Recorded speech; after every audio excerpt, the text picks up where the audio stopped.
Hello friends, welcome to to brothers finance and good evening. ಇವತ್ತಿನ ದಿನ stock ಮಾರ್ಕೆಟಲ್ಲಿ ಬೆಳಿಗ್ಗೆಯಿಂದ ಸಂಜೆವರೆಗೂ ಏನು ನಡೆದಿದೆ ಅಂತ ತಿಳ್ಕೊಳ್ಳೋಣ. ಮತ್ತು ನಾಳೆ ಮಾರ್ಕೆಟ್ ಯಾವ ಥರ ಇರ್ಬೋದು ಅಂತಲೂ ತಿಳ್ಕೊಳ್ಳೋಣ. ಇದ್ರ ಜೊತೆಗೆ ಈ ಥರ ವೀಡಿಯೋಸ್ ಡೈಲಿ ಬರ್ತಾ ಇರುತ್ತೆ, ಒಂದು ಸಲ ಚೆಕ್ ಮಾಡಿ.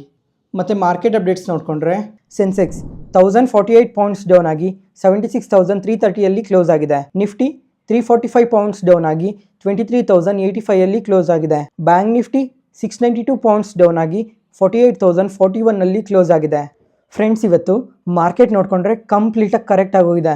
ಬರೀ ಯಾವುದೋ ಒಂದು ಇಂಡಿಸಿಸ್ ಮಾತ್ರನೇ ಅಲ್ಲ, ಕಂಪ್ಲೀಟ್ ಮಾರ್ಕೆಟೇ ಇವತ್ತು ಕರೆಕ್ಟ್ ಆಗಿದೆ. ಸ್ಟ್ರೈಟ್ ಫೋರ್ತ್ ಡೇ ಇವತ್ತು ನಿಫ್ಟಿ, ಸೆನ್ಸೆಕ್ಸ್, ಬ್ಯಾಂಕ್ ನಿಫ್ಟಿ ಆದರೆ ನಿಯರ್ಲಿ 1.5% ಕರೆಕ್ಟ್ ಆಗಿದೆ. ಮತ್ತು ಮಿಡ್ ಆ್ಯಂಡ್ ಸ್ಮಾಲ್ ಕ್ಯಾಪ್ಸ್ ನೋಡಿಕೊಂಡ್ರೆ ಎಬೋ 4% ಕರೆಕ್ಟ್ ಆಗಿದೆ. ಈ ರೀಸೆಂಟ್ ಟೈಮಲ್ಲಿ ಎಂದೂ ಈ ಥರ ಒಂದೇ ದಿನ ಇಷ್ಟು ಕರೆಕ್ಟ್ ಆಗಿರಲಿಲ್ಲ, ಆದರೆ ಇವತ್ತು ಇಷ್ಟೊಂದು ಕರೆಕ್ಟ್ ಆಗಿದೆ. ಇವತ್ತಾದರೆ ನಿಯರ್ಲಿ 4% ಕರೆಕ್ಟ್ ಆಗಿದೆ. ಮತ್ತು ಆಲ್ ಟೈಮ್ ಐಸಿಂದ ನೋಡಿಕೊಂಡ್ರೆ ಪ್ರತಿ ಇಂಡಿಸಿಸ್ಸು ಎಬೋ 12% ಕರೆಕ್ಟ್ ಆಗಿದೆ ಇವಾಗ. ಮತ್ತು ನಿಫ್ಟಿ 50 ಸ್ಟಾಕ್ಸ್ ಬಗ್ಗೆ ಮಾತಾಡಿಕೊಂಡ್ರೆ ಈ ಸ್ಟಾಕ್ಸ್ ಎಲ್ಲ ಅಷ್ಟು ವಾಲೆಟೈಲ್ ಆಗಿರಲ್ಲ ಮತ್ತು ತುಂಬ ಕರೆಕ್ಟ್ ಆಗೋ ಚಾನ್ಸಸ್ ಏನೂ ಇರಲ್ಲ ಅಂತ ಅಂದ್ಕೊತಾರೆ.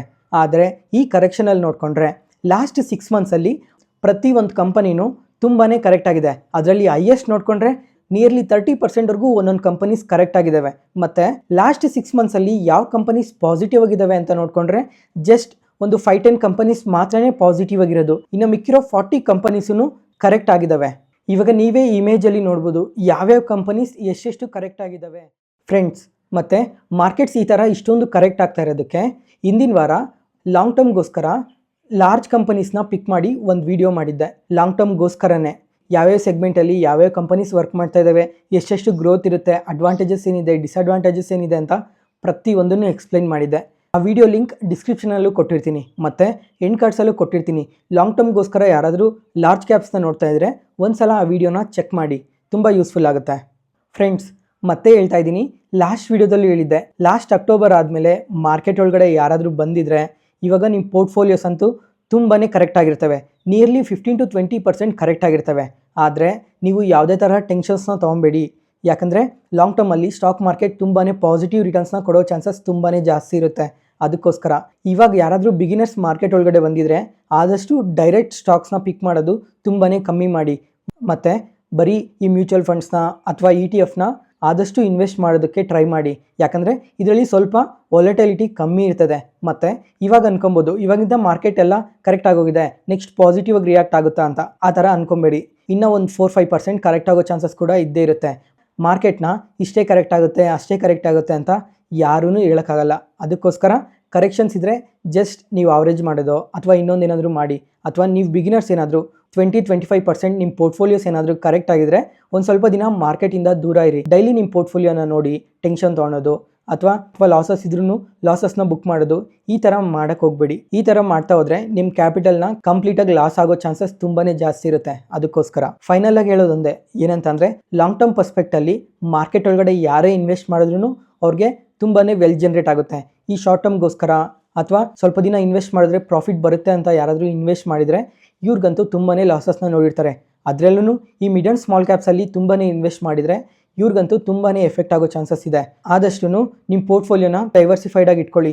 ಲಾರ್ಜ್ ಕ್ಯಾಪ್ಸಲ್ಲಿ ಎಷ್ಟು, ಮಿಡ್ ಕ್ಯಾಪ್ಸಲ್ಲಿ ಎಷ್ಟು, ಸ್ಮಾಲ್ ಕ್ಯಾಪ್ಸಲ್ಲಿ ಎಷ್ಟು, ಮತ್ತು ಮ್ಯೂಚುವಲ್ ಫಂಡ್ಸಲ್ಲಿ ಎಷ್ಟು ಇನ್ವೆಸ್ಟ್ ಮಾಡಬೇಕು, ಮತ್ತು ETFಸಲ್ಲಿ ಎಷ್ಟು ಇನ್ವೆಸ್ಟ್ ಮಾಡಬೇಕು ಅಂತ ಪ್ರತಿಯೊಂದನ್ನು ಡೀಟೇಲಾಗಿ ಅರ್ಥ ಮಾಡ್ಕೊಂಡ ಮೇಲೇ ಮಾರ್ಕೆಟ್ ಒಳಗಡೆ ಎಂಟರ್ ಆಗಿ. ನೆಕ್ಸ್ಟ್ ಇವಾಗ ಫ್ರೆಂಡ್ಸ್, ಇವತ್ತು ಮಾರ್ಕೆಟ್ ಯಾಕೆ ಇಷ್ಟು ಸಡನ್ ಆಗಿ ಕರೆಕ್ಟ್ ಆಯಿತು, ಇದಕ್ಕೆ ಏನೇನು ರೀಸನ್ಸ್ ಇದ್ದಾವೆ ಅಂತ ಕಂಪ್ಲೀಟಾಗಿ ಮಾತಾಡ್ಕೊಳ್ಳೋಣ. ಯಾವುದೇ ಕಾರಣಕ್ಕೂ ಈ ಡೇಟಾ ಪಾಯಿಂಟ್ಸ್ನ ಯಾರೂ ಮಿಸ್ ಮಾಡಬೇಡ್ರಿ. ಈ ಡೇಟಾ ಪಾಯಿಂಟ್ಸಿಂದ ಮಾರ್ಕೆಟ್ ಬರೀ ಇವತ್ತೊಂದೇ ದಿನ ಕರೆಕ್ಟ್ ಆಗೋ ಚಾನ್ಸಸ್ ಇಲ್ಲ. ಕಮ್ಮಿಂಗ್ ಟೈಮಲ್ಲೂ ಈ ಡೇಟಾ ಪಾಯಿಂಟ್ಸ್ನೆಲ್ಲ ಟೈಮ್ ಟು ಟೈಮ್ ಟ್ರ್ಯಾಕ್ ಮಾಡ್ತಾ ಇರಬೇಕು. ಇಲ್ಲ ಅಂದರೆ ಆ ಟೈಮಲ್ಲೂ ಕೂಡ ಈ ಡೇಟಾ ಪಾಯಿಂಟ್ಸಿಂದನೇ ಮಾರ್ಕೆಟ್ಸ್ ಕರೆಕ್ಟ್ ಆಗೋ ಚಾನ್ಸಸ್ ತುಂಬಾ ಜಾಸ್ತಿ ಇದೆ. ಅದಕ್ಕೋಸ್ಕರ ಈ ಎಲ್ಲ ಡೇಟಾ ಪಾಯಿಂಟ್ಸ್ನ ಒಂದ್ಸಲ ನೆನ್ಪಿಟ್ಕೊಳ್ಳಿ ಅಥವಾ ಒಂದತ್ರ ಎಲ್ಲಾದರೂ ಬರ್ದಿಟ್ಕೊಳ್ಳಿ. ಇದು ಮುಂದಕ್ಕೆ ತುಂಬಾ ಉಪಯೋಗ ಆಗುತ್ತೆ. ಅದಕ್ಕೋಸ್ಕರ ಫಸ್ಟ್ ಇವಾಗ US ಡೇಟಾ ಪಾಯಿಂಟ್ಸಿಂದ ಶುರು ಮಾಡೋಣ, ಏನೇನು ಪಾಯಿಂಟ್ಸ್ ಇದ್ದಾವೆ ಅಂತ.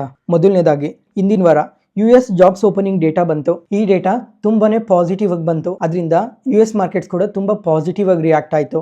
ಅದಾದಮೇಲೆ ಹಿಂದಿನ ಗುರುವಾರ ವೀಕ್ಲಿ ಜಾಬ್ಲೆಸ್ ಕ್ಲೈಮ್ ಡೇಟಾ ಬಂತು. ಈ ಡೇಟಾ ಕೂಡ ತುಂಬಾ ಪಾಸಿಟಿವ್ ಆಗಿ ಬಂತು. ಇಲ್ಲಿ ಫೋರ್ಕಾಸ್ಟ್ ಮಾಡಿದ್ದೆಷ್ಟು ಅಂದರೆ ಜಸ್ಟ್ 2,14,000 ಜಾಬ್ಲೆಸ್ ಕ್ಲೈಮ್ಸ್ ಬರುತ್ತೆ ಅಂತ. ಆದರೆ 2,01,000 ಜಾಬ್ಲೆಸ್ ಕ್ಲೈಮ್ ಮಾತ್ರನೇ ಬಂದಿರೋದು. ಈ ಥರ ಜಾಬ್ಲೆಸ್ ಕ್ಲೈಮ್ ಅನ್ನೋದು ಎಷ್ಟು ಕಮ್ಮಿ ಆಗ್ತಾ ಹೋದರೆ ಮಾರ್ಕೆಟ್ಗೆ ಅಷ್ಟು ಪಾಸಿಟಿವ್ ಆಗುತ್ತೆ. ಅದರಿಂದ US ಮಾರ್ಕೆಟ್ಸ್ ಕೂಡ ತುಂಬ ಪಾಸಿಟಿವ್ ಆಗಿ ರಿಯಾಕ್ಟ್ ಆಯಿತು. ಅದಾದಮೇಲೆ FOMC ಮಿನಿಟ್ಸ್ ಮೀಟಿಂಗ್ ಇತ್ತು. ಈ ಮೀಟಿಂಗಲ್ಲೂ ಫೆಡ್ ಚೇರ್ಮನ್ ಅವರು ಯಾವುದೇ ಥರ ನೆಗೆಟಿವ್ ಡೇಟಾನ ಮಾತಾಡಲಿಲ್ಲ, ಎಲ್ಲನೂ ಪಾಸಿಟಿವ್ ಆಗೇ ಮಾತಾಡಿದ್ರು. ಅದಾದಮೇಲೆ ಶುಕ್ರವಾರ ನಮ್ಮ ಮಾರ್ಕೆಟ್ ಕ್ಲೋಸ್ ಆದಮೇಲೆ US ನಾನ್ ಫಾರ್ಮ್ ಪೇರೋಲ್ ಡೇಟಾ ಅಪ್ಡೇಟ್ ಆಯಿತು. ಈ ಡೇಟಾಯಿಂದನೇ ಇವತ್ತು ಮಾರ್ಕೆಟ್ಸ್ ಇಷ್ಟು ಕರೆಕ್ಟ್ ಆಗಿರೋದು. ಯಾಕಂದರೆ ಈ ಪೇರೋಲ್ ಡೇಟಾ ಯಾವ ಥರ ಬಂದಿದೆ ಅಂತ ನೋಡಿಕೊಂಡ್ರೆ ಫೋರ್ಕಾಸ್ಟ್ ಮಾಡಿದ್ದು 1,64,000 ಜಾಬ್ಸ್ ಮಾತ್ರ ಆ್ಯಡ್ ಆಗುತ್ತೆ ಅಂತ. ಆದರೆ ಈ ಡೇಟಾ ಬಂದಿರೋದು ನೋಡಿಕೊಂಡ್ರೆ 2,56,000 ಜಾಬ್ಸ್ ಆ್ಯಡ್ ಆಗೋಗಿದೆ. ಈ ಡೇಟಾ ನಾರ್ಮಲ್ ಆಗಿ ನೋಡಿಕೊಂಡ್ರೆ ಇದು ತುಂಬಾ ಪಾಸಿಟಿವ್ ಡೇಟಾ ಆಗುತ್ತೆ. ಅದ್ರ ಜೊತೆಗೆ US ಅನ್ಎಂಪ್ಲಾಯ್ಮೆಂಟ್ ರೇಟ್ ಡೇಟಾ ಕೂಡ ಬಂತು ಶುಕ್ರವಾರ. ಈ ಡೇಟಾ ಕೂಡ ತುಂಬಾನೇ ಪಾಸಿಟಿವ್ ಆಗಿ ಬಂದಿದೆ. ಈ ತರ ಎಲ್ಲಾ ಪಾಸಿಟಿವ್ ಡೇಟಾ ಬಂದಿರೋದಕ್ಕೆ ಶುಕ್ರವಾರ US ಮಾರ್ಕೆಟ್ಸ್ ಕೂಡ ಕರೆಕ್ಟ್ ಆಯ್ತು. ಯಾಕಂದ್ರೆ ಇದು ಎಲ್ಲಿ ಇಂಪ್ಯಾಕ್ಟ್ ಮಾಡುತ್ತೆ ಅಂತ ನೋಡ್ಕೊಂಡ್ರೆ ಫೆಡ್ ಚೇರ್ಮನ್ ಅವರು ರೇಟ್ ಕಟ್ ಮಾಡೋದ್ರಲ್ಲಿ ಈ ಡೇಟಾಸ್ ಎಲ್ಲ ಇಂಪ್ಯಾಕ್ಟ್ ಮಾಡುತ್ತೆ. ಯಾಕಂದ್ರೆ ಈ ತರ ನಂಬರ್ ಆಫ್ ಜಾಬ್ಸ್ ಚೆನ್ನಾಗಿರೋದು, ಅನ್ಎಂಪ್ಲಾಯ್ಮೆಂಟ್ ರೇಟ್ ಕಮ್ಮಿ ಆಗ್ತಾ ಇರೋದು, ಮತ್ತೆ ಜಾಬ್ಲೆಸ್ ಕ್ಲೈಮ್ಸ್ ಕೂಡ ಕಮ್ಮಿ ಆಗ್ತಾ ಇರೋದು, ಈ ಓವರ್ ಆಲ್ ಡೇಟಾಸ್ ಎಲ್ಲ ತುಂಬಾನೇ ಪಾಸಿಟಿವ್ ಆಗಿ ಬಂದಿರೋದಕ್ಕೆ ಫೆಡ್ ಚೇರ್ಮನ್ ಅವರು ರೇಟ್ ಕಟ್ ಮಾಡೋ ಚಾನ್ಸಸ್ ಇನ್ನ ಮುಂದಕ್ಕೆ ಹೋಗುತ್ತೆ. ಅದರಿಂದನೇ ಶುಕ್ರವಾರ US ಮಾರ್ಕೆಟ್ಸ್ ಕೂಡ ತುಂಬಾನೇ ಕರೆಕ್ಟ್ ಆಯಿತು. ಫೆಡ್ ಚೇರ್ಮನ್ ಅವ್ರ ಮೀಟಿಂಗ್ ಯಾವಾಗಿದೆ ಅಂತ ನೋಡಿಕೊಂಡ್ರೆ ಮಾರ್ಚಲ್ಲಿತ್ತು. ಅದರಲ್ಲಿ ರೇಟ್ ಕಟ್ ಮಾಡೋ ಪ್ರಾಬಬಿಲಿಟಿ ತುಂಬಾನೇ ಜಾಸ್ತಿ ಇತ್ತು. ಆದರೆ ಈ ಡೇಟಾಸ್ ಎಲ್ಲ ತುಂಬ ಪಾಸಿಟಿವ್ ಆಗಿ ಬಂದಿರೋದಕ್ಕೆ ರೇಟ್ ಕಟ್ ಮಾಡೋ ಚಾನ್ಸಸ್ ತುಂಬಾನೇ ಕಮ್ಮಿ ಆಗೋಗಿದೆ ಇವಾಗ. ಅದರಿಂದ US ಮಾರ್ಕೆಟ್ಸ್ ಕರೆಕ್ಟ್ ಆಯಿತು. ಮತ್ತು ಇವತ್ತಾದರೆ ನಮ್ಮ ಇಂಡಿಯನ್ ಮಾರ್ಕೆಟ್ಸ್ ಕೂಡ ಇವತ್ತು ಕರೆಕ್ಟ್ ಆಗಿದೆ. ಬರೀ ಇಷ್ಟೇ ಡೇಟಾ ಪಾಯಿಂಟ್ಸ್ ಮಾತ್ರನೇ ಅಲ್ಲ, ಇನ್ನೂ ತುಂಬ ಡೇಟಾ ಪಾಯಿಂಟ್ಸ್ ಇದ್ದಾವೆ. ಅವನು ಸಹ ಇವಾಗ ಒಂದೊಂದಾಗಿ ಮಾತಾಡ್ಕೊಂಡು ಹೋಗೋಣ. ವೀಕೆಂಡಲ್ಲಿ US ಟ್ರೆಜರಿ ಅವರು ರಷ್ಯನ್ ಆಯಿಲ್ಸ್ ಮೇಲೆ ಸ್ಯಾಂಕ್ಷನ್ಸ್ನ ವಿಧಿಸಿದ್ರು. ಅದರಿಂದ ರಷ್ಯನ್ ಕ್ರೂಡ್ ಎಕ್ಸ್ಪೋರ್ಟ್ ಮೇಲೆ ತುಂಬಾನೇ ಎಫೆಕ್ಟ್ ಆಗುತ್ತೆ. ಇವಾಗ ರಷ್ಯಾ ಏನೋ ಎಕ್ಸ್ಪೋರ್ಟ್ ಮಾಡುತ್ತೆ, ಈ ಆಯಿಲ್ನೆಲ್ಲ ಯಾರು ಇಂಪೋರ್ಟ್ ಮಾಡ್ಕೊತಾರೆ ಅಂತ ನೋಡ್ಕೊಂಡ್ರೆ ಒಂದು ಚೈನಾ, ಅದಾದಮೇಲೆ ಇಂಡಿಯಾ. ಈ ಥರ ಯಾವಾಗ US ಅವರು ರಷ್ಯನ್ ಆಯಿಲ್ಸ್ ಮೇಲೆ ಸ್ಯಾಂಕ್ಷನ್ನ ವಿಧಿಸಿದ್ರೋ ಅದರಿಂದ ಕ್ರೂಡ್ ಆಯಿಲ್ ಪ್ರೈಸಸ್ ತುಂಬಾನೇ ಜಾಸ್ತಿ ಆಗೋಯ್ತು. ಇವಾಗ ನೋಡ್ಕೊಂಡ್ರೆ $81 ಪರ್ ಬ್ಯಾರೆಲ್ ಇದೆ. ಈ ಥರ ಕ್ರೂಡ್ ಆಯಿಲ್ ಪ್ರೈಸಸ್ ತುಂಬ ಜಾಸ್ತಿ ಆಗಿರೋದಕ್ಕೆ ಇವತ್ತು ನಮ್ಮ ಆಯಿಲ್ ಕಂಪನೀಸ್ ಆಗಲಿ ಅಥವಾ ಆಯಿಲ್ನ ರಾ ಮೆಟೀರಿಯಲ್ ಆಗಿ ಬಳಸೋ ಕಂಪನೀಸ್ ಆಗಲಿ ಇವತ್ತು ತುಂಬಾನೇ ಕರೆಕ್ಟ್ ಆಗೋಗಿದ್ದಾವೆ. ಅದರಲ್ಲಿ ನೋಡ್ಕೊಂಡ್ರೆ ಅದರಲ್ಲಿ ಯಾವ್ಯಾವ ಸೆಕ್ಟರ್ಸಲ್ಲಿ ಈ ಕ್ರೂಡ್ ಆಯಿಲ್ನ ತುಂಬಾನೇ ಬಳಸ್ತಾರೆ ಅಂತ ನೋಡ್ಕೊಂಡ್ರೆ ಒಂದು ಪೇಂಟ್ ಕಂಪನೀಸಲ್ಲೂ ಇವತ್ತು ತುಂಬಾನೇ ಸೆಲ್ಲಿಂಗ್ ಪ್ರೆಷರ್ ಕಾಣಿಸಿದೆ. ಅದಾದಮೇಲೆ ಏವಿಯೇಷನ್, ಅದರಲ್ಲೂ ನೋಡ್ಕೊಂಡ್ರೆ ಈ ಇಂಟರ್ಗ್ಲೋಬ್ ಏವಿಯೇಷನ್ ಕಂಪನಿ ಇದೆ ಅಲ್ಲ, ಇದಾದರೆ ಇಂಟರ್ಡೇ ಸೆಷನಲ್ಲಿ ಮಾರ್ನಿಂಗ್ ಓಪನಿಂಗ್ ಟೈಮಲ್ಲಿ ನಿಯರ್ಲಿ 6% ಕರೆಕ್ಟ್ ಆಗಿದೆ. ಮತ್ತು ಈ OMCs ಇರ್ತಾವಲ್ಲ, ಆಯಿಲ್ ಮ್ಯಾನುಫ್ಯಾಕ್ಚರಿಂಗ್ ಕಂಪನೀಸ್, ಅಂದರೆ ಈ ಭಾರತ್ ಪೆಟ್ರೋಲಿಯಂ ಆಗಲಿ, ಹಿಂದೂಸ್ತಾನ್ ಪೆಟ್ರೋಲಿಯಂ ಆಗಲಿ, ಇಂಡಿಯನ್ ಆಯಿಲ್ ಕಾರ್ಪೊರೇಷನ್ ಆಗಲಿ, ಈ ಥರ ಕಂಪನೀಸ್ಗೆಲ್ಲ ಇದು ತುಂಬಾನೇ ಎಫೆಕ್ಟ್ ಆಗುತ್ತೆ. ಅದರಿಂದ ಈ ಕಂಪನೀಸಲ್ಲೂ ಇವತ್ತು ಸ್ವಲ್ಪ ಸೆಲ್ ಆಫ್ ನಡೆದಿರೋದು. ಆಯಿಲ್ ರಿಫೈನರ್ಸ್ ಆಗಲಿ ಮತ್ತು ಟೈರ್ ಕಂಪನೀಸ್ ಇರುತ್ತಲ್ಲ, ಈ ಟೈರ್ ಕಂಪನೀಸಲ್ಲೂ ಇವತ್ತು ಅದರಿಂದನೇ ಸ್ವಲ್ಪ ಸೆಲ್ಲಿಂಗ್ ಪ್ರೆಷರ್ ಕಾಣಿಸಿರೋದು. ಫ್ರೆಂಡ್ಸ್, ಅದಾದಮೇಲೆ ಇವತ್ತು ಬ್ಯಾಂಕ್ಸಲ್ಲೂ ಸ್ವಲ್ಪ ಜಾಸ್ತಿನೇ ಸೆಲ್ಲಿಂಗ್ ಪ್ರೆಷರ್ ನೋಡಿದ್ವಿ. ಬರೀ ಇವತ್ತು ಒಂದೇ ದಿನನೇ ಅಲ್ಲ, ಲಾಸ್ಟ್ ವೀಕಿಂದನೂ ಬ್ಯಾಂಕ್ಸಲ್ಲಿ ತುಂಬಾನೇ ಸೆಲ್ಲಿಂಗ್ ಪ್ರೆಷರ್ ಕಾಣ್ತಾ ಇದೆ. ಇದ್ರ ಬಗ್ಗೆ ಎಲ್ಲ ಲಾಸ್ಟ್ ವೀಡಿಯೋಸಲ್ಲೇ ತುಂಬ ಸಲ ಹೇಳಿದ್ದೆ. ಲಾಸ್ಟ್ ವೀಡಿಯೋಸ್ ಯಾರಾದರೂ ಮಿಸ್ ಆಗಿದ್ರೆ ಒಂದು ಸಲ ಚೆಕ್ ಮಾಡ್ತಾ ಇರಿ, ಯಾಕಂದರೆ ಪ್ರತಿ ವೀಡಿಯೋಗೂ ಕಂಟಿನ್ಯೂಷನ್ ಇರುತ್ತೆ. ಅದರಿಂದ ಮತ್ತು ಇವತ್ತು ಬ್ಯಾಂಕ್ಸ್ ಯಾಕೆ ಫಾಲ್ ಆದವು ಅಂತ ನೋಡಿಕೊಂಡ್ರೆ January 10th ಅಂದರೆ ಶುಕ್ರವಾರ Indian deposit growth data update ಆಗಿದೆ. ಈ ಡೇಟಾ ನೋಡಿಕೊಂಡ್ರೆ ಪ್ರೀವಿಯಸ್ ಆಗಿ ಡೆಪಾಸಿಟ್ಸ್ 11.5% ಬಂದಿತ್ತು. ಆದರೆ ಈ ಸಲ ನೋಡಿಕೊಂಡ್ರೆ ಜಸ್ಟ್ 9.8% ಮಾತ್ರ ಬಂದಿದೆ. ಅಂದರೆ ಈ ಥರ ಡೆಪಾಸಿಟ್ಸ್ ಫಾಲ್ ಆಗ್ತಾ ಇರೋದಕ್ಕೆ ಬ್ಯಾಂಕ್ಸಲ್ಲಿ ಸ್ವಲ್ಪ ಇವತ್ತು ಸೆಲ್ಲಿಂಗ್ ಪ್ರೆಷರ್ ಜಾಸ್ತಿನೇ ನೋಡ್ಬೋದು. ನೆಕ್ಸ್ಟ್ ಅದಾದಮೇಲೆ ಇನ್ನು ಯಾವ ಡೇಟಾ ಪಾಯಿಂಟ್ಸ್ ಇದ್ದಾವೆ ಮಾರ್ಕೆಟಲ್ಲಿ ಅಂತ ನೋಡಿಕೊಂಡ್ರೆ ಒಂದು ರುಪಿ ಕಂಟಿನ್ಯೂಸ್ ಆಗಿ ಫಾಲ್ ಆಗ್ತಾನೆ ಇದೆ ಎಗೇನೆಸ್ಟ್ ಡಾಲರ್ ಮಾತ್ರ ತುಂಬಾ ಸ್ಟ್ರಾಂಗ್ ಆಗ್ತಾ ಇದೆ. ಇವಾಗ ನೋಡಿಕೊಂಡ್ರೆ $1 = 86.31 ರುಪೀಸ್ ಆಗಿದೆ. ಈ ಥರ ಕಂಟಿನ್ಯೂಸ್ ಆಗಿ ರುಪಿ ಏನಾದರೂ ಫಾಲ್ ಆಗ್ತಾ ಹೋದರೆ ಮಾರ್ಕೆಟಲ್ಲಿ ಇನ್ನೂ ಸ್ವಲ್ಪ ಸೆಲ್ಲಿಂಗ್ ಪ್ರೆಷರ್ ನೋಡ್ಬೋದು. ಅದಾದಮೇಲೆ US ಅಲ್ಲಿ 10-year ಬಾಂಡ್ ಯೀಲ್ಡ್ ಕೂಡ ಕಂಟಿನ್ಯೂಸ್ ಆಗಿ ಕನ್ಸಿಸ್ಟೆಂಟಾಗಿ ಇನ್ಕ್ರೀಸ್ ಆಗ್ತಾನೇ ಇದೆ. ಅಂದರೆ ಯಾವುದೇ ಥರ ರಿಸ್ಕ್ ಇಲ್ಲದೆ ಗೌರ್ಮೆಂಟ್ ಬಾಂಡ್ಸಲ್ಲಿ ಇನ್ವೆಸ್ಟ್ ಮಾಡಿದ್ರೇ 4.67% ಬರ್ತಾ ಇದೆ. ಅದರಿಂದ ಕೂಡ ನಮ್ಮ ಮಾರ್ಕೆಟಲ್ಲಿ ಸೆಲ್ ಆಫ್ ನಡೆದು FIIs ಎಲ್ಲ ಸೆಲ್ ಆಫ್ ಮಾಡಿ US ಮಾರ್ಕೆಟ್ಗೆ ಆ ದುಡ್ಡು ಹೋಗ್ತಾ ಇದೆ. ಅದರಿಂದ ಕೂಡ ನಮ್ಮ ಮಾರ್ಕೆಟಲ್ಲಿ ಸ್ವಲ್ಪ ಸೆಲ್ ಆಫ್ ನೋಡ್ಬೋದು. ಈ ಎಲ್ಲ ಡೇಟಾ ಪಾಯಿಂಟ್ಸ್ನೂ ಕಮಿಂಗ್ ಟೈಮಲ್ಲಿ ನೆನ್ಪಿಟ್ಕೊಳ್ಳಿ. ಮತ್ತು ಅದಾದಮೇಲೆ ಇವಾಗ ಮಾರ್ಕೆಟ್ ಕ್ಲೋಸ್ ಆದಮೇಲೆ ಇನ್ಫ್ಲೇಷನ್ ಡೇಟಾ ಅಪ್ಡೇಟ್ ಆಗಿದೆ. ಈ ಡೇಟಾ ನೋಡಿಕೊಂಡ್ರೆ ಇಯರ್ ಆನ್ ಇಯರಲ್ಲಿ ಮತ್ತು ಮಂತಲ್ಲಿ ಇನ್ಫ್ಲೇಷನ್ ತುಂಬಾ ಕಮ್ಮಿ ಆಗಿದೆ. ನೋಡಬೇಕು ಮಾರ್ಕೆಟಲ್ಲಿ ನಾಳೆ ಯಾವ ಥರ ರಿಯಾಕ್ಟ್ ಆಗುತ್ತೆ ಅಂತ. ಅದಾದಮೇಲೆ ಇವತ್ತು FIDI ಡೇಟಾ ಅಪ್ಡೇಟ್ ಆಗಿಲ್ಲ. ಈ ರೆಕಾರ್ಡಿಂಗ್ ಟೈಮಲ್ಲಿ ಅಪ್ಡೇಟ್ ಆಗ್ತಿದ್ದಂಗೆ ವಾಟ್ಸಪ್ ಚಾನಲಲ್ಲಿ ಶೇರ್ ಮಾಡ್ತೀನಿ ಮತ್ತು ಕಮೆಂಟ್ ಸೆಷನಲ್ಲಿ ಪಿನ್ ಮಾಡಿರ್ತೀನಿ, ಒಂದು ಸಲ ಚೆಕ್ ಮಾಡಿ. ಮತ್ತು ಅದಾದಮೇಲೆ ಇವಾಗ ನೋಡಿಕೊಂಡ್ರೆ ಈ ವರ್ಷದಲ್ಲೇ ಈ ಲಾಸ್ಟ್ 8 ವರ್ಕಿಂಗ್ ಡೇಸಲ್ಲಿ ನೋಡಿಕೊಂಡ್ರೆ FIIs ಆದರೆ 21,000 crores ನಮ್ಮ ಮಾರ್ಕೆಟಿಂದ ಸೆಲ್ ಮಾಡಿದ್ದಾರೆ. ನೋಡಬೇಕು ಈ ಮಂತಲ್ಲಾದರೂ ಇದು ಸ್ಟಾಪ್ ಆಗುತ್ತಾ ಅಥವಾ ಇನ್ನೂ ಇದೇ ಥರ ಜಾಸ್ತಿ ಆಗ್ತಾ ಹೋಗುತ್ತಾ ಅಂತ. ಯಾವುದೇ ಪಾಯಿಂಟಲ್ಲಿ ನಾನು ಹೇಳೋ ಇನ್ಫಾರ್ಮೇಷನ್ ನಿಮಗೆ ಯೂಸ್ಫುಲ್ ಅನಿಸಿದ್ರೆ ಈ ವಿಡಿಯೋನ ಲೈಕ್ ಮಾಡಿ ಮತ್ತು ನಿಮ್ಮ ಫ್ರೆಂಡ್ಸಲ್ಲಿ ಯಾರಿಗಾದ್ರೂ ಸ್ಟಾಕ್ ಮಾರ್ಕೆಟ್ ಬಗ್ಗೆ ಇಂಟ್ರೆಸ್ಟ್ ಇರೋರಿಗೆ ಈ ವಿಡಿಯೋಸ್ನ ಶೇರ್ ಮಾಡಿ, ಅವ್ರಿಗೂ ತುಂಬ ಉಪಯೋಗ ಆಗುತ್ತೆ. Next, market key updates. Interarch buildings ಈ ಕಂಪನಿ ಈ ಥರ ಮಾರ್ಕೆಟ್ ಕಂಡೀಷನಲ್ಲೂ ನಿಯರ್ಲಿ 4%ವರೆಗೂ ಪಾಸಿಟಿವ್ ಆಗಿ ರಿಯಾಕ್ಟ್ ಆಗಿದೆ ಮಾರ್ನಿಂಗ್ ಓಪನಿಂಗ್ ಟೈಮಲ್ಲಿ. ಯಾಕಂದರೆ ಈ ಕಂಪನಿಗೆ 221 crores ವರ್ತ್ ಆರ್ಡರ್ ಬಂದಿದೆ ಎರಡು ಕಂಪನೀಸಿಂದ, ಅದರಿಂದನೇ ಇವತ್ತು ಇಷ್ಟು ಪಾಸಿಟಿವ್ ಆಗಿ ರಿಯಾಕ್ಟ್ ಆಗಿರೋದು. ಮೊದಲನೇ ಆರ್ಡರ್ ಏನಂದರೆ ಸೆಮಿಕಂಡಕ್ಟರ್ ಮ್ಯಾನುಫ್ಯಾಕ್ಚರಿಂಗ್ ಫೆಸಿಲಿಟಿನ ಸೆಟಪ್ ಮಾಡೋದಕ್ಕೆ. ಈ ಆರ್ಡರ್ ಟಾಟಾ ಕಂಪನಿಯಿಂದ ಬಂದಿದೆ. ಅದಾದಮೇಲೆ ಇಂಡಿಯಾದಲ್ಲೇ largest lithium ion battery manufacturing ಯೂನಿಟ್ನ ಸೆಟಪ್ ಮಾಡೋದಕ್ಕೆ ಇನ್ನೊಂದು ಆರ್ಡರ್ ಬಂದಿದೆ. Agratas energy storage private limited ಕಂಪನಿಯಿಂದ ಈ ಆರ್ಡರ್ ಬಂದಿರೋದು. ಅದರಿಂದನೇ ಇವತ್ತು ನಿಯರ್ಲಿ 4%ವರೆಗೂ ಪಾಸಿಟಿವ್ ಆಗಿ ರಿಯಾಕ್ಟ್ ಆಗಿರೋದು. ಮತ್ತು ಮಾರ್ಕೆಟ್ ಕಂಡೀಷನ್ ಯಾವಾಗ ಚೇಂಜ್ ಆಯಿತೋ ಆವಾಗ ಶೇರ್ ಪ್ರೈಸ್ ಕೂಡ ಕರೆಕ್ಟ್ ಆಗ್ತಾ ಬಂದಿದೆ. ನೆಕ್ಸ್ಟ್, ಸ್ಟ್ಯಾಂಡರ್ಡ್ ಗ್ಲಾಸ್ ಲೈನಿಂಗ್ ಈ ಕಂಪನಿ IPO ಬಂದು ಇವತ್ತು ಮಾರ್ಕೆಟ್ಗೆ ಲಿಸ್ಟ್ ಆಗಿದೆ.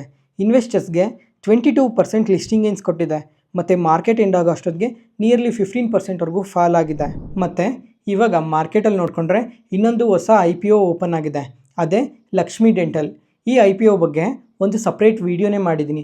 ಆ ವಿಡಿಯೋ ಲಿಂಕ್ ಡಿಸ್ಕ್ರಿಪ್ಷನಲ್ಲಿ ಕೊಟ್ಟಿರ್ತೀನಿ ಮತ್ತು ಎಂಡ್ ಕಾರ್ಡಲ್ಲೂ ಸಹ ಕೊಟ್ಟಿರ್ತೀನಿ. ಒಂದು ಸಲ ಇಂಟ್ರೆಸ್ಟ್ ಇರೋರು ಚೆಕ್ ಮಾಡಿ. ಈ ಕಂಪನಿ ಬಗ್ಗೆ ಮಾತಾಡ್ಕೊಬೇಕಂದ್ರೆ ಇವ್ರ ಬಿಸ್ನೆಸ್ ತುಂಬಾ ಇಂಟ್ರೆಸ್ಟಿಂಗ್ ಆಗಿದೆ ಮತ್ತು ಇವರು 95 ಕಂಟ್ರೀಸ್ಗೆ ಇವ್ರ ಪ್ರಾಡಕ್ಟ್ಸ್ನ ಎಕ್ಸ್ಪೋರ್ಟ್ ಮಾಡ್ತಾ ಇದ್ದಾರೆ. ಮತ್ತು ಇಂಡಿಯಾದಲ್ಲಿ ನೋಡಿಕೊಂಡ್ರೆ 312 ಸಿಟೀಸ್ಗೆ ಇವ್ರ ಪ್ರಾಡಕ್ಟ್ಸ್ನ ಸಪ್ಲೈ ಮಾಡ್ತಾ ಇದ್ದಾರೆ. ಈ ಥರ ತುಂಬಾ ದೊಡ್ಡ ಸಪ್ಲೈ ಚೈನ್ ಹೊಂದಿರೋ ಕಂಪನಿ ಇದು. ಈ ಕಂಪನಿ ಬಿಸ್ನೆಸ್ ತುಂಬಾ ಇಂಟ್ರೆಸ್ಟಿಂಗ್ ಆಗಿರುತ್ತೆ, ಅದಕ್ಕೋಸ್ಕರ ಒಂದು ಸಲ ಚೆಕ್ ಮಾಡಿ. ನೆಕ್ಸ್ಟ್, ವಾರೆ ಎನರ್ಜೀಸ್ ಈ ಕಂಪನಿ ಬಗ್ಗೆ ಒಂದು ಇಂಟ್ರೆಸ್ಟಿಂಗ್ ಥಿಂಗ್ ಇದೆ, ಅದನ್ನ ಇವಾಗ ಮಾತಾಡ್ಕೊಳ್ಳೋಣ. ಈ ಕಂಪನಿ ಇವತ್ತು ಇಂಟರ್ಡೇ ಸೆಷನಲ್ಲಿ ನೋಡಿಕೊಂಡ್ರೆ ಮಾರ್ನಿಂಗ್ ಓಪನಿಂಗ್ ಟೈಮಲ್ಲೇ ತುಂಬ ಪಾಸಿಟಿವ್ ಆಗಿ ರಿಯಾಕ್ಟ್ ಆಯಿತು ಮತ್ತು ಆಮೇಲೆ ಶೇರ್ ಪ್ರೈಸ್ ನಿಯರ್ಲಿ 2.5%ವರೆಗೂ ಕರೆಕ್ಟ್ ಆಗಿದೆ ಮಾರ್ಕೆಟ್ ನೆಗೆಟಿವ್ ಸೆಂಟಿಮೆಂಟಿಂದ. ಈ ಕಂಪನಿ ಬಗ್ಗೆ ಇಂಟ್ರೆಸ್ಟಿಂಗ್ ಥಿಂಗ್ ಅಂತ ಹೇಳಿದೆ ಅಲ್ಲ, ಏನಂತ ಅಂದರೆ ಇವರು ಎನೆಲ್ ಗ್ರೀನ್ ಪವರ್ ಡೆವಲಪ್ಮೆಂಟ್ ಕಂಪನಿನ ಅಕ್ವೈರ್ ಮಾಡಿದ್ದಾರೆ 792 crores. ಒಂದು ಸಲ ಈ ಎನೆಲ್ ಗ್ರೀನ್ ಪವರ್ ಡೆವಲಪ್ಮೆಂಟ್ ಕಂಪನಿ ಬಗ್ಗೆ ಚೆಕ್ ಮಾಡಿಕೊಂಡ್ರೆ ಇವರು ಪ್ರಪಂಚಕ್ಕೆ largest private renewable energy operator ಮತ್ತು ಇವ್ರಿಗೆ 1300 ಪ್ಲಾಂಟ್ಸ್ ಆಪರೇಷನ್ಸಲ್ಲಿ ಇದ್ದಾವೆ 5 ಕಾಂಟಿನೆಂಟ್ಸಲ್ಲಿ. ಮತ್ತು ಇವ್ರ ಬಿಸ್ನೆಸ್ ನೋಡಿಕೊಂಡ್ರೆ ಎಲೆಕ್ಟ್ರಿಸಿಟಿನ ಜನ್ರೇಟ್ ಮಾಡ್ತಾರೆ ಸೋಲಾರಿಂದ, ವಿಂಡಿಂದ, ಹೈಡ್ರೋ ಪವರಿಂದ ಮತ್ತು ಜಿಯೋ ಥರ್ಮಲಿಂದ. ಈ ಎಲ್ಲ ಸೆಗ್ಮೆಂಟಿಂದನೂ ಪವರ್ನ ಜನ್ರೇಟ್ ಮಾಡ್ತಾರೆ. ಇವಾಗ ಈ ಎನೆಲ್ ಗ್ರೀನ್ ಪವರ್ ಇಂಡಿಯನ್ ಬಿಸ್ನೆಸ್ ಮಾತ್ರನೇ ಇವಾಗ ಇವ್ರು ಅಕ್ವೈರ್ ಮಾಡಿರೋದು. ಇವಾಗ ಸಪ್ರೇಟಾಗಿ ಒಂದ್ಸಲ ಈ ಕಂಪನಿ ಬಿಸ್ನೆಸ್ ನೋಡಿಕೊಂಡ್ರೆ ಇಂಡಿಯಾದಲ್ಲೇ 5 ಪವರ್ ಪ್ಲಾಂಟ್ಸ್ ಇದ್ದಾವೆ ಮತ್ತು ಇವಾಗ ಇಂಡಿಯಾದಲ್ಲೇ ಟೋಟಲ್ ಕೆಪಾಸಿಟಿ ಎಷ್ಟಿದೆ ಅಂತ ನೋಡಿಕೊಂಡ್ರೆ 760 ಮೆಗಾವಾಟ್ಸ್ ಕೆಪಾಸಿಟಿ ಇದೆ ಇವ್ರಿಗೆ. ಮತ್ತು ಈ ಪ್ಲಾಂಟ್ಸ್ ಇರೋದು ಗುಜರಾತಲ್ಲಿದೆ, ಮಹಾರಾಷ್ಟ್ರದಲ್ಲಿದೆ ಮತ್ತು ಇನ್ನು ಹಲವಾರು ಸ್ಟೇಟ್ಸಲ್ಲಿ ಇವ್ರ ಪ್ಲಾಂಟ್ಸ್ ಇದ್ದಾವೆ. ಇವಾಗ ಅಟ್ ಪ್ರೆಸೆಂಟ್ ನೋಡಿಕೊಂಡ್ರೆ ಸೋಲಾರಿಂದನೇ 420 ಮೆಗಾವಾಟ್ಸ್ ಕೆಪಾಸಿಟಿ ಇದೆ ಮತ್ತು ವಿಂಡಿಂದ ನೋಡಿಕೊಂಡ್ರೆ 340 ಮೆಗಾವಾಟ್ಸ್ ಕೆಪಾಸಿಟಿ ಇದೆ ಮತ್ತು ಬ್ಯಾಟ್ರಿ ಸ್ಟೋರೇಜ್ ಮೇಲೂ ವರ್ಕ್ ಮಾಡ್ತಾ ಇದ್ದಾರೆ. ನೋಡೋಣ ಈ ಅಕ್ವಿಸಿಷನ್ ಕಮಿಂಗ್ ಟೈಮಲ್ಲಿ ಯಾವ ಥರ ಇವ್ರಿಗೆ ಪಾಸಿಟಿವ್ ಆಗಿ ಟರ್ನ್ ಆಗುತ್ತೆ ಅಂತ ಒಂದ್ಸಲ ನೋಡೋಣ ಕಮಿಂಗ್ ಟೈಮಲ್ಲಿ. ನೆಕ್ಸ್ಟ್, ಅದಾದಮೇಲೆ ಡಿಮಾರ್ಟ್ ಕಂಪನಿ ಬಗ್ಗೆ ಮಾತಾಡ್ಕೊಬೇಕು. ಈ ರೀಸೆಂಟ್ ಟೈಮಲ್ಲಿ ಯಾವಾಗ ಅಂತ ಅಂದರೆ ಇವಾಗ ರೀಸೆಂಟಾಗಿ Q3 ಬಿಸ್ನೆಸ್ ಡೇಟಾನ ಪೋಸ್ಟ್ ಮಾಡಿದ್ರು. ಆವಾಗ ಈ ಡೇಟಾ ಪೋಸ್ಟ್ ಮಾಡೋದಕ್ಕೂ ಮುಂಚೆ ಶೇರ್ ಪ್ರೈಸ್ ನೋಡಿಕೊಂಡ್ರೆ 3,500 ಟ್ರೇಡ್ ಆಗ್ತಾ ಇತ್ತು. ಈ Q3 ಬಿಸ್ನೆಸ್ ಡೇಟಾನ ಪೋಸ್ಟ್ ಮಾಡಿದ್ರು. ಈ ಬಿಸ್ನೆಸ್ ಡೇಟಾದಲ್ಲಿ ನೋಡಿಕೊಂಡ್ರೆ ಇಯರ್ ಆನ್ ಇಯರಲ್ಲಿ ಚೆಕ್ ಮಾಡ್ಕೊಂಡಾಗ 18% ಗ್ರೋ ಆಗಿತ್ತು. ಅದರಿಂದ ಈ ನ್ಯೂಸ್ ಯಾವಾಗ ಅಪ್ಡೇಟ್ ಆಯಿತೋ ಆವಾಗ ಶೇರ್ ಪ್ರೈಸ್ ಕೂಡ ನಿಯರ್ಲಿ 15%ವರೆಗೂ ಪಾಸಿಟಿವ್ ಆಗಿ ರಿಯಾಕ್ಟ್ ಆಯಿತು ಒಂದೇ ದಿನವೇ ಮತ್ತು 12% ಪಾಸಿಟಿವಲ್ಲೇ ಕ್ಲೋಸ್ ಆಯಿತು. ಆದರೆ Q3 ರಿಸಲ್ಟ್ಸ್ನ ಅಪ್ಡೇಟ್ ಮಾಡಿದ್ದಾರೆ. ಈ ರಿಸಲ್ಟ್ಸ್ ನೋಡಿಕೊಂಡ್ರೆ ಇಯರ್ ಆನ್ ಇಯರಲ್ಲಿ ಸೇಲ್ಸ್ 18% ಇಂಕ್ರೀಸ್ ಆಗಿದೆ. ಪ್ರಾಫಿಟ್ಸ್ ನೋಡಿಕೊಂಡ್ರೆ ಇಯರ್ ಆನ್ ಇಯರಲ್ಲಿ 5% ಗ್ರೋ ಆಗಿದೆ ಮತ್ತು ಕ್ವಾರ್ಟರಲ್ಲಿ ಚೆಕ್ ಮಾಡಿಕೊಂಡ್ರು ಒಳ್ಳೆ ಗ್ರೋತ್ನ ಪೋಸ್ಟ್ ಮಾಡಿದ್ದಾರೆ. ಆದ್ರೂ ಇವತ್ತು ಇಂಟರ್ಡೇ ಸೆಷನಲ್ಲಿ ಶೇರ್ ಪ್ರೈಸ್ ನೋಡಿಕೊಂಡ್ರೆ ನಿಯರ್ಲಿ 5%ವರೆಗೂ ಫಾಲ್ ಆಗಿದೆ. ಯಾಕಂದರೆ ಸ್ವಲ್ಪ ಮಾರ್ಜಿನ್ಸ್ ಡೌನ್ ಆಗಿದೆ ಅಂತ ಈ ಥರ ಶೇರ್ ಪ್ರೈಸ್ ಕರೆಕ್ಟ್ ಆಗಿರೋದು. ಮತ್ತು ಈ ಲಾಸ್ಟ್ ವೀಕ್ ಕರೆಕ್ಷನಲ್ಲಿ ಶೇರ್ ಪ್ರೈಸ್ ಎಷ್ಟು ಪಾಸಿಟಿವ್ ಆಗಿ ರಿಯಾಕ್ಟ್ ಆಗಿತ್ತೋ ಇವಾಗ ಸೇಮ್ ಪ್ರೈಸಲ್ಲೇ ಬಂದಿದೆ 3,500. ಇವಾಗ ನೀವು ಯಾರಾದರೂ ಇಂಟ್ರೆಸ್ಟ್ ಇರೋರು ಒಂದ್ಸಲ ಈ ಕಂಪನಿ ಬಿಸ್ನೆಸ್ ಬಗ್ಗೆ ಕಂಪ್ಲೀಟಾಗಿ ಅನಾಲಿಸಿಸ್ ಮಾಡಿ ನಿಮ್ಮ ಇನ್ವೆಸ್ಟ್ಮೆಂಟ್ ಡಿಸಿಷನ್ನ ತೊಗೊಳ್ಳಿ. ಮತ್ತು ಇವ್ರ ಸ್ಟೋರ್ ಕೌಂಟ್ ನೋಡಿಕೊಂಡ್ರು 387 ಸ್ಟೋರ್ಸ್ ಇದ್ದಾವೆ ಇವಾಗ ಇಂಡಿಯಾದಲ್ಲಿ. ಇಯರ್ ಆನ್ ಇಯರ್ ಕಂಪ್ಯಾರಿಸನಲ್ಲಾಗಲಿ ಅಥವಾ ಕ್ವಾರ್ಟರ್ ಕಂಪ್ಯಾರಿಸನಲ್ಲಾಗಲಿ ಬೆಟರ್ ಸ್ಟೋರ್ಸ್ನ ಓಪನ್ ಮಾಡಿದ್ದಾರೆ. ಮತ್ತು ಇವಾಗ ಇಂಡಿಯಾದಲ್ಲಿ ನೋಡಿಕೊಂಡ್ರೆ 25 ಸಿಟೀಸಲ್ಲಿ ಪ್ರೆಸೆನ್ಸ್ ಇದ್ದಾರೆ ಅಂತ ಅಪ್ಡೇಟ್ ಮಾಡಿದ್ದಾರೆ. ಅದಾದಮೇಲೆ ಜಸ್ಟ್ ಡಯಲ್ ಕಂಪನಿ ಕೂಡ Q3 ರಿಸಲ್ಟ್ಸ್ನ ಪೋಸ್ಟ್ ಮಾಡಿದ್ದಾರೆ. ಇವಾಗ ಈ ಕಂಪನಿ ರಿಸಲ್ಟ್ಸ್ ನೋಡಿಕೊಂಡ್ರೆ ಇಯರ್ ಆನ್ ಇಯರಲ್ಲಿ ರೆವಿನ್ಯೂಸ್ 8% ಇಂಕ್ರೀಸ್ ಆಗಿದೆ ಮತ್ತು ಪ್ರಾಫಿಟ್ಸ್ ನೋಡಿಕೊಂಡ್ರೆ ಇಯರ್ ಆನ್ ಇಯರಲ್ಲಿ 232% ಇಂಕ್ರೀಸ್ ಆಗಿದೆ. ಆದರೆ ಕ್ವಾರ್ಟರಲ್ಲಿ ಒಂದು ಸಲ ಚೆಕ್ ಮಾಡಿಕೊಂಡ್ರೆ ಕಂಪ್ಲೀಟಾಗಿ ಡೌನ್ ಆಗೋಗಿದೆ. ಅದರಿಂದನೇ ಇವತ್ತು ಶೇರ್ ಪ್ರೈಸ್ ಇಂಟ್ರಾಡೇ ಸೆಷನಲ್ಲಿ ನಿಯರ್ಲಿ 13%ವರೆಗೂ ಫಾಲ್ ಆಗಿರೋದು. ಇವತ್ತಿಗೆ ಅಪ್ಡೇಟ್ ಮುಗೀತು. ಈ ವಿಡಿಯೋ ಇಷ್ಟ ಆದರೆ ಲೈಕ್ ಮಾಡಿ, ಶೇರ್ ಮಾಡಿ, ಸಬ್ಸ್ಕ್ರೈಬ್ ಆಗಿ. ಮತ್ತೆ ನಾಳೆ ಹೊಸ ಸ್ಟಾಕ್ ಮಾರ್ಕೆಟ್ ನ್ಯೂಸ್ ಅನಾಲಿಸಿಸ್ ವಿಡಿಯೋಲಿ ಸಿಗೋಣ. ನಾನು ಹೇಳಿದ ಇನ್ಫಾರ್ಮೇಷನಲ್ಲಿ ಯಾವುದೇ ಥರ ಡೌಟ್ ಇದ್ದರೂ ಕಮೆಂಟ್ ಸೆಷನಲ್ಲಿ ಕಮೆಂಟ್ ಮಾಡಿ. ಪ್ರತಿಯೊಂದು ಕಮೆಂಟ್ಗೂ ರಿಪ್ಲೈ ಕೊಡ್ತೀನಿ. Thank you.